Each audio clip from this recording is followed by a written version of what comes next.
let's be real. If you were raised by boomer parents, they weren't exactly handing out affirmation cards or teaching us how to regulate emotions. Respectfully, positivity wasn't their thing. So, what do we do when we want to raise our kids differently? We break the chain. Oh, and that is exactly what we're talking about today, how to parent positively, even if you weren't raised that way. Hey there, welcome to Practice Your Positive Daily. I am Sass Schaefer, the Sassinator, in the house for you, founder of Team Positive, a speaker, and your coach for building energy, connection, and momentum. Around here, positivity, it's a muscle, not a mood, and we practice it daily in parenting, at work, in life, because it changes everything. All right, story time. So, I didn't grow up in a super positive home. Like, I'll just say that. My parents, they did their best, they did a lot for us, but positivity, emotional awareness, like emotional validation, like that just wasn't in their playbook. So when I became a mom, I had this constant voice in my head of like, how do I do this differently? And here's the thing, a lot of us in this generation, millennials and Gen Xers, we are carrying that same question. We are the chain breakers. We are the generational pattern interrupters. We are the ones who want to stop passing down silence and perfectionism and negativity and start modeling something healthier. Listen, it hasn't been perfect.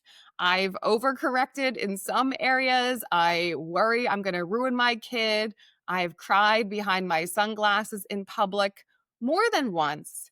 But there have also been moments, little moments where my daughter, resilient, wise beyond her years, showed me that the kids are going to be okay.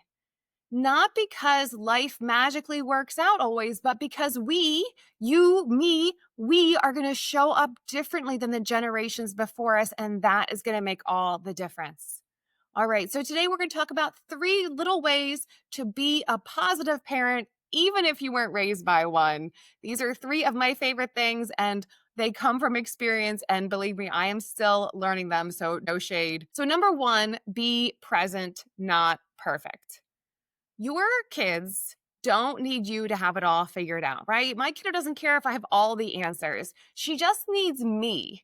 I used to sometimes sit by my daughter and she'd come home from school and I'm trying to like clock out of work mode, get through an email and kind of half listen to her and nodding along. Really, my brain was somewhere else. And that's just not fair. And that's not the kind of parent I want to be. And so now if that happens, I actually catch myself and say, pause, I'm sorry. My brain was elsewhere. Let me get back here. And like I refocus myself. And I think she appreciates it, right? Because I can acknowledge that sometimes my mind wanders, but I bring it back.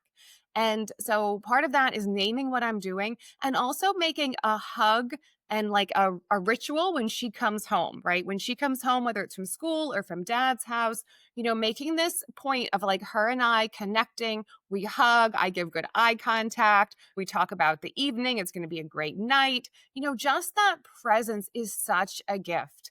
And it's not really about the hours, on a weekday school night, girl, it is like by the time you get them home, do your homework, have a snack, go to practice, eat dinner, get a shower, go to bed. You don't have a lot of time with them, but it's not about the time. It's about that presence.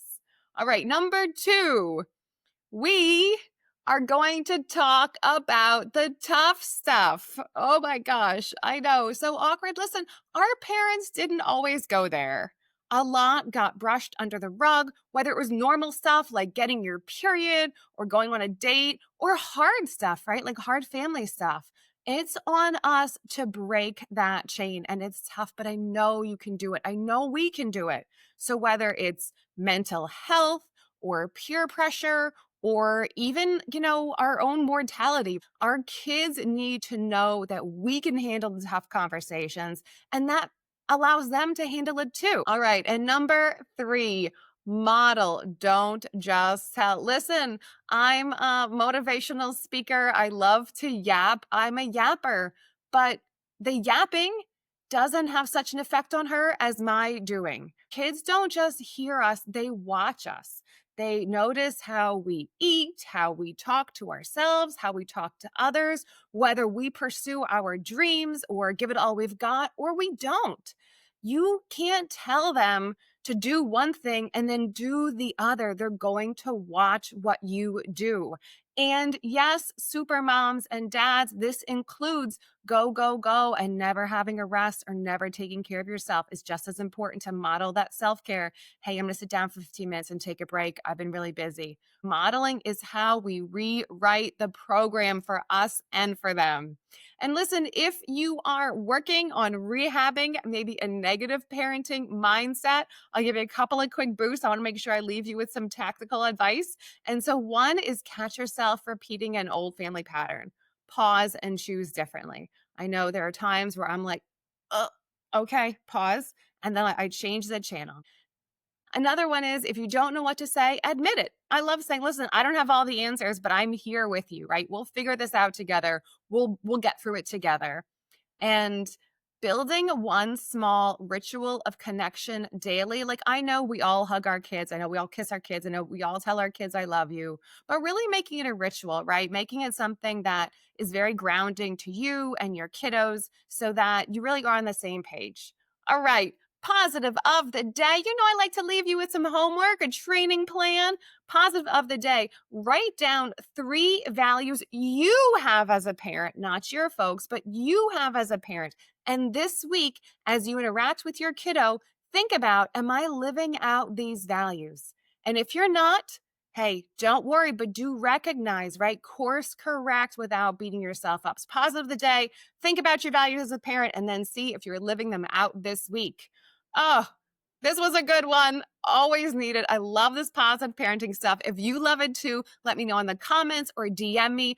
We're opening up like a whole new lane of positive parenting stuff. So really excited about this. It's something that I'm very passionate about as I raise my own shorty. So listen, you are not doomed to parent the way that you were parented. You get to break the chain. It's tough, but you can do it. And that alone is powerful. Our kids don't need perfect parents. They need present ones. Be willing to show up and, talk about things, even if we are the first in the family to do it this way. All right. And if you want to find out which habits are hurting or helping your positivity, I've got a free quiz in the show notes. It's quick, eye-opening. I'll give you a little roadmap to maybe where you could reset your own energy. I love you. A special shout out to my own shorty. Hey there, Sugar Pop Freddy. I will see you later, and I will see everyone else at practice. Bye. Hey, it's Sass. Before you go away, do me a solid. Hit all those buttons. Subscribe, download, share, and talk to me in the comments. All right, stay in the game and keep practicing your positive. Drink some water, you look thirsty. Did you eat a vegetable today? Did you eat a vegetable yesterday? How about going to the gym? You go to the gym today? Yoga later? Ooh, a little bedtime yoga later?